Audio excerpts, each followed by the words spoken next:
Hey guys, Jacob from Evolve Fitness here. So today we're going to be doing an interview with Lachlan Reynolds. So I'm going to hand it over to Lockie, let him basically go through his interview himself.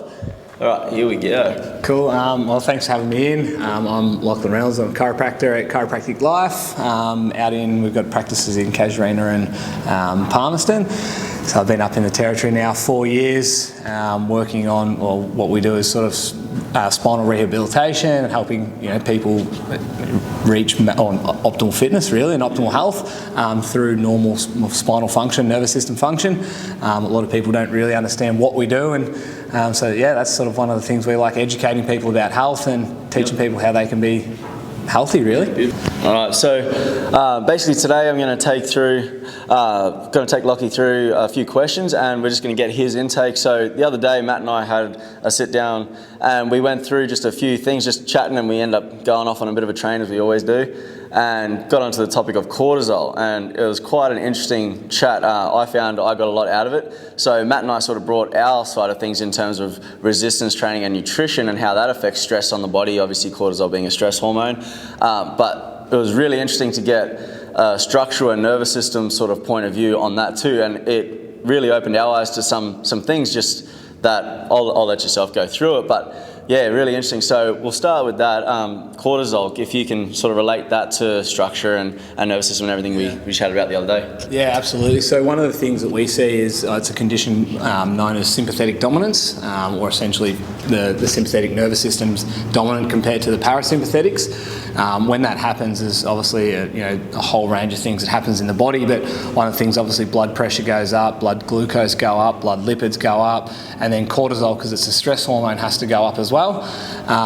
One of the things we see that from is obviously stress, and sympathetic dominance is related to stress. I think we talked about, essentially if there's a bear or a tiger in the room, body goes into that fight state, so that all those neurotransmitters have to go up, and so cortisol increases. And the way that we see it in spinal structure is there's three parts of the brain that perceive stress. Obviously our eyes, our ears, and then what's called the red nucleus. So that's our skeletal muscles from T7 anteriorly and T7 posteriorly drive that. So something as simple as that sort of forward head posture, shoulders rolling forward, is a constant ongoing stress in the body. So that's where we see people constantly with increased cortisol. Obviously adrenaline goes up, and then we start to see the adrenal fatigue and stuff as well, which is pretty common these days. Everyone just thinks fatigue's normal, and that's how we see, one of the things we start to work on is really starting to decrease that by starting to get, restoring normal spinal posture or structure, I should say, which helps to drive the parasympathetic nervous system, which decreases all of that stuff as well. If you could allude to the sympathetic, parasympathetic nervous system, like sort of just what they are. Yeah, so our sympathetic nervous system is our fight-flight response. So it's relying on, if there is a bear in the room, we have to increase, alertness goes up, so our pupils will dilate, our hearing we become more alert to sounds, our skeletal tone's going to increase, so we're going to start to vasodilate, all the stuff goes to the muscles, all nervous system energy essentially goes away from the central, so it goes to the peripheral, so all our organs down-regulate, so things like digestion goes down, hormone regulation goes down, sleep quality goes down, all of these things, because we're in survival mode. Whereas the parasympathetics is the complete opposite. So digestion increases, cellular repair increases. So this is one of the reasons we see, a lot of people get injured where they don't think they've got problems, but then they can have good exercise, good nutrition, and the absorption goes down if their body's in that constant state of stress. Yeah, absolutely.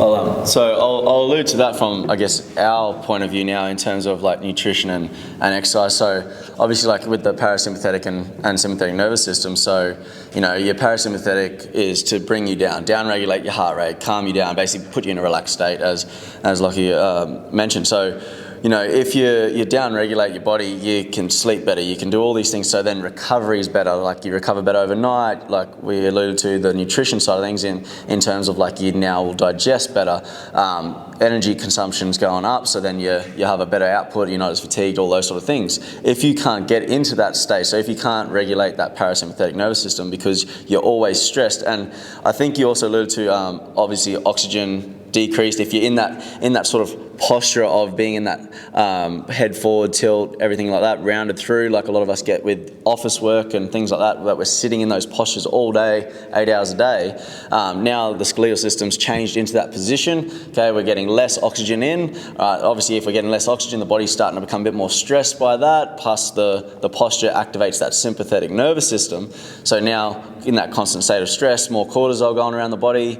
The body's basically breaking down like amino acids and things for energy, and it's just going into this state where it's constantly trying to fight, but there is no tiger in the room. We don't need that response, and then it overworks. You get adrenal function goes out, all these different things that, without going into that too much, basically just keeps you stressed, which has, if you're in that sort of state for a long period of times, where these issues come. So then we start to get the high levels of fatigue. We can't absorb the nutrients. You get anxious. As your sleep goes down, that all gets exacerbated. So then you get even more anxious, and it becomes that bit of a spiral, and it becomes hard to then reverse. So it's good to get on top of those things early, and preventative measures is something I wanted to allude to next. Based off of that is, rather than waiting until we're in this position, anxious, tired, fatigued, all that, how can we, from a structural point of view, how can we go about doing things, and what should we be doing to not let us get into that state in the first place? Yeah, so one of the things that we look at is really predictors of health outcomes down the track, and one of the things that we test is something that's called heart rate variability. So heart rate variability is essentially checking the difference between the parasympathetics and the sympathetic nervous system, and we can actually predict, looking at a test, of what state someone's body is more predominantly in. So obviously the more stress their body's in, the more likely these chronic health conditions are down the track. So the heart rate variability is a pretty cool test, because there's research that shows it's a predictor of chronic health conditions. So if we're able to predict those, looking at someone's nervous system function in early days, those chronic health conditions, we're able to essentially try and prevent from happening down the track. I think 1 in 2 Australians now suffer from chronic health conditions. If we looked at that on an actual number, that's including kids, so that's going to be more than 50% of adults suffering from chronic health. So on that sort of coming back to the skeletal system, looking at this, like the sympathetics, if trying to restore that normal spinal function early days before symptoms and conditions manifest is usually one of the keys to that. And that's one of the things that we always check, is that heart rate variability, for that reason, because it is a pretty good predictor. If someone came into your clinic, and say they were quite round and that maybe they didn't have quite that extensive amount of sympathetic nervous system stimulation yet, but they're on the way there, from you obviously assessing their posture, what would you do, like early stages in terms of posture, to just sort of correct that, or what would be the early telltale signs that, say, for an everyday person, if they don't have the availability to do this heart rate variability without coming seeing you, if they're just in the office, what should they be looking at for themselves to go, maybe I'm on my way there, like my posture's not great, or like what should they be looking at? Look, one of the big things is looking at extension pattern exercises. The thing with a lot of the extension pattern exercises, it's going to slow the body's breakdown, but often what happens, we look at someone's head, for example, the head weighs 5 to 7 kilos on average. The average neck angle that someone sits texting all day is at 45 degrees, which increases load through their cervical spine by up to 22 kilos. So, that gravity working against that all day, every day, we can try and, get into some extension pattern stuff, but for most of us, we spend more time in flexion than not. So it can be hard to try and retrain those extensor pattern muscles without having, looking at underlying structural issues as well, because a lot of people do have a lot of underlying structural issues. What we're starting to see is, especially in adolescents and kids nowadays, is signs of degeneration in spines before they're even skeletally mature, and they've lost normal alignment or normal curvatures of their spines, and they're actually starting to see reverse neck curves in people's spines, which is kind of scary, because we've never seen these issues before, and purely from, I think there's a condition now they call text neck, which is kind of scary. So if we stay on that, I guess from our point of view, we talk about it all the time in terms of the posture, but from the ability of being able to work the posterior chain, so things like coming in. So posterior chain, we've actually just put out a video, so you can check that out to go into more detail. But basically, you know, back of the neck working all the way down through the calves, like it's all connected. Like so, everything working together. And if you've got a weak point in the chain, okay, you're going to get issues there. Like that's the first place. And for a lot of us, we're creating those weak points by putting things into these extended positions. So like if you extend a muscle out, as it gets to those longer levers, usually after a certain point, it's going to start to get weaker and weaker and weaker. Okay, so like for example, if you try and hold something out here versus if you hold it in here, that longer lever, longer stretched out muscles, it's harder, right? So if you're, say, sitting in a position like you said, head tilt forward, you got the big stretch running down these muscles at the back, they're now getting fatigued. Once they get fatigued, like from my point of view, the way I look at it is once the muscle's fatigued, it can't now hold anymore, it's going to offload to that skeletal system. So it uses the mechanical side of things, like, oh, I can't take this anymore, let's chuck the load onto the skeletal system. But then obviously that then causes the moving of the spine into a position we don't want over time, and creates the ongoing issues. If we're talking on that, how would you, or I guess, would you say that like things like, say, myofascial release, or like, I guess trigger balls is something we use a lot here, so trigger balls and massage and things like that, how can that help? And like, would you recommend doing that earlier, or is that something you do in conjunction with your treatment, or how would you incorporate, I guess, like that and stretching into the prevention and then the reaction of fixing it afterwards? There's a difference between the tightness and then the spasm. Like often you hear of people with spasm, let's just say for a low back, they've gone and done a workout or they've lifted stuff, and often when they've lost their normal spinal function, we get that slow breakdown, and the spasms actually, most people think it's your body being silly, but it's typically like the protective mechanism, and it locks down a joint, and it creates what's known as disafferentation. So we get the incorrect or an aberrant message going to the brain, which down-regulates the mechanoreceptors. But what it then does is the functional nociceptors or pain receptors go up, and that's when we start to get the spasm. So there's the difference between, the tightness and doing some release as opposed to a spasm. Most of us are taught that, if we go into spasm, let's have some anti-inflammatories or get rid of the spasm. But often what happens, we then go back to sort of the neutral and load back up that joint and continue doing that slow damage over time. So there is the both sides. Obviously the myofascial release is really good for, especially if someone is in that stuff, to try and break down scar tissue, because for most of us, for most people, they've been this way for 5, 10, 20 years. So that myofascial release is going to help break down scar tissue, help stimulate blood supply to those posterior chain stuff. And it's sort of finding the common ground. Like most people think their body is silly. It's pretty damn smart, and most people unfortunately don't listen to their body and try and push through pain and stuff like that. Does that make sense? Yeah, absolutely.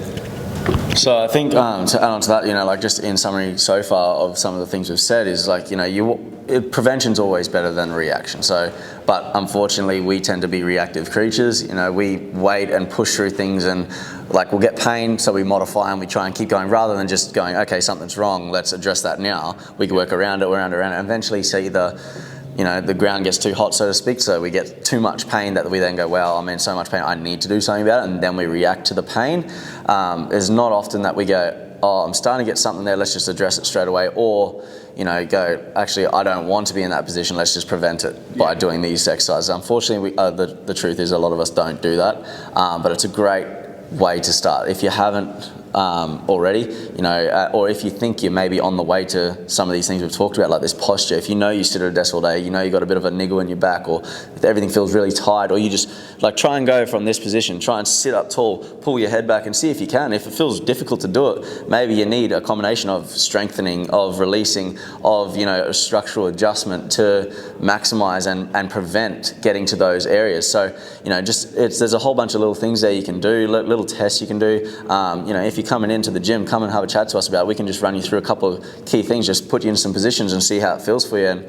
And as well, I guess if they want to come in and see you, and either just get a bit of an assessment, go through, like we can organise all of that. So those are some key things to keep onto. We mentioned the pain receptors and that just before. So if we go back to that for a moment, how would you, I guess, help with pain management? What are your sort of, I guess, your methods of down-regulating pain, and how can people, if they are in pain, basically work on that in some sense? Yeah, so often, pain happens as a result of breakdown, but it also happens as a result of the body being intelligent, trying to tell us that something's wrong. I always like to think of it like the smoke alarm going off in a house. Now, not many people have the smoke alarm go off in the house, wake up in the middle of the night, go hit it with a hammer and just jump back into bed. But unfortunately, we kind of do that with our body. We just ignore it. We'll, trying to mask the pain or forget about it. But usually pain's there for a reason to tell us something's wrong. So often, the way that we manage the pain is looking at it. What happens in the body is when we do get stress at the level of the spine, or we get too much load, can be from that sitting we were talking about, or the poor posture, is it creates essentially misalignments of the spinal bones, which then lock into position, which then fire those nociceptive inputs. So what we do is work on restoring that normal joint function so we can get back to that normal function as fast as possible. Now, what usually happens, people ignore it, and then the problem snowballs. And yes, we might feel good for a while because our brain the neuroplasticity of our brain goes, oh, this is now normal. And over time, it slowly breaks down, and it, often when people come in, it's in that crisis care, as opposed to being preventable. And that's where we see especially people that have trained, and often what happens is they've put in so much work to get to a point, but then people get injured. And then it's the downside of that is they spend more time. So many people spend more time out than what they do training. They train all this time, do such a great job in gyms, getting strong, but they've been ignoring their problem for so long, and eventually it pops ahead. Yeah, absolutely. On that, if you could maybe allude to also not only the pain management then, but I guess how you would fix it in terms of short term versus long term. So I guess your pain management strategy is short term, maybe ice or whatever it may be in your eyes, and then how you would then relate it to the long term, either maintenance of pain or once you to get it decreased over long term, because obviously a lot of these ones that are chronic aren't going to be a quick fix sort of thing. Yeah, so one of the things early days, what we work on is really starting to really trying to restore normal structure. Early days, often structure does take time to change, but the faster we can get posterior chain activated, the faster we can get someone's head sitting back in the right position, and looking at the things that are causing that as well. So looking at what traumas on the spine. So most people think of traumas, the macro traumas, but they neglect the micro stuff, like the sitting, office work. Even one thing we see these days is kids with backpacks. I don't know if you ever went to school. I never had a problem with a backpack, and now we're saying they're too heavy. So really looking at decreasing that stress on the spine as much as possible, and looking at the lifestyle stuff, because as you guys can see, what people do on the outside affects what's on the inside, and they're only spending a small portion of their day here. So it's really looking at those lifestyle factors in helping them manage pain. Heat and ice, there's the pros and cons to both. Ice obviously is great for pain, but it can slow the healing, whereas heat's not typically great for acute pain, but it speeds the healing up. And everyone responds differently, and that's what I've sort of found is you can't really just put someone in a basket and gauge it. Everyone's pain can be quite differently with that. So the biggest thing we look at is really just starting to restore function as fast as possible, whilst reducing those stressors on the spine. So something just with that, guys, is obviously a lot of these, it's not going to be a quick fix. You can't just go in for one adjustment or come in and just release one muscle and then expect it to go away fully. Yes, you can maybe, depending on how long you've been dealing with this issue for and how progressed and severe it is, you may be able to get some relief pretty instantly from certain things, like certain releases or structural adaptations and things like that. But for the most part, I know that a couple of guys, clinicians I spoke to a while back, said it's sort of like a one-to-one. So if you've had it for 6 months, you can expect 6 months of recovery, or whatever it is to get rid of it.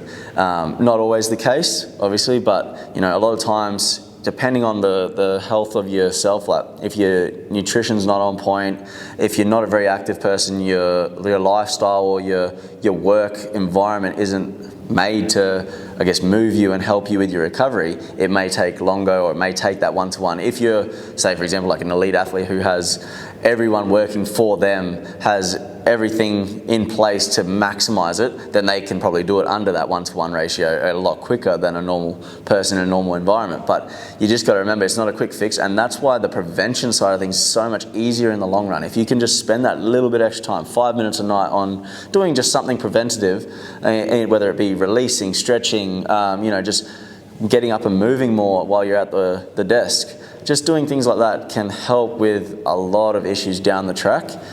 So I know we've said it a couple times now, but just prevention is the key. But if you're in these early stages, it's not too late. Okay, so don't sort of just, oh, no, I'm already gone, or my body's already stuffed, or whatever it is. Now's the time to help, because it's going to get worse. Like, if you keep going with the patterns, that particular injury may not even get worse. It may create another injury because of a compensatory pattern, or it's just going to get worse and worse and worse. Decrease your life expectancy if it's severe, things like that. So it's really important to do that. So make sure you get onto that. I want to say thank you to you, Lockie, for coming in and helping us out with this. And I'll send you for the final. Yeah, no drama. It's a pleasure having you in. It's always good to work with like-minded people and really work on that goal of helping people with their health and really achieving a healthier outcome for the community. Because unfortunately, what we have and what we spoke about is people are getting sicker than ever before, and there's really easy tools that people need to know, and it's health can be quite simple. It's just unfortunately people haven't had the right information, and we've just become disempowered. We blame our bad health on our bad germs, bad genes, and bad luck. We've just become disempowered over life. So health is easy, and prevention, like I said, is easier than a cure, and it's a lot easier to do it now than it is in 20 years, 30 years time. So Absolutely. Appreciate you having me in. Awesome.